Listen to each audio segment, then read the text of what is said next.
విజయవాడ ఇంద్రకీలాద్రిపై వెలిసిన ఆ కనకదుర్గమ్మ దర్శనానికి వెళ్తున్నారా?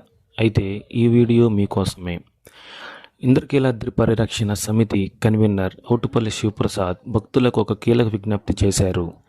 కొండపై ఉన్న కోతులకు దయచేసి ఎక్కడ పడితే అక్కడ ఆహారం పెట్టకండి. మీరు ఇచ్చే ఆహారం వల్ల కోతులు మిగతా భక్తుల సంచుల్లో కూడా తిండి ఉందని భ్రమపడుతున్నాయి. సంచి కనిపిస్తే చాలు కోతులు మీద పడి లాక్కుంటున్నాయి. చిన్నపిల్ల చేతుల్లో ఉన్న పండులను లాక్కుంటూ వారిని భయాందోళనలకు గురి చేస్తున్నాయి. కొన్నిసార్లు ఆహారం కోసం భక్తులపై దాడులు కూడా జరుగుతున్నాయి. ఇదే గనుక కొనసాగితే రేపొద్దున్న ఆహారం దొరకని పక్షంలో కోతులు నేరుగా ఆలయంలోకి చొరబడి దాడి చేసే ప్రమాదం ఉందని శివప్రసాద్ హెచ్చరిస్తున్నారు. అందుకే అధికారులకు కొన్ని సూచనలు కూడా చేశారు. దేవస్థాన మార్గంలో వెంటనే హెచ్చరిక బోర్డులు ఏర్పాటు చేయాలి. కోతులకు ఆహారం కోసం ఒక ప్రత్యేక పాయింట్ను ఏర్పాటు చేసి ఆహారం అక్కడే దొరికేలా చూడాలి.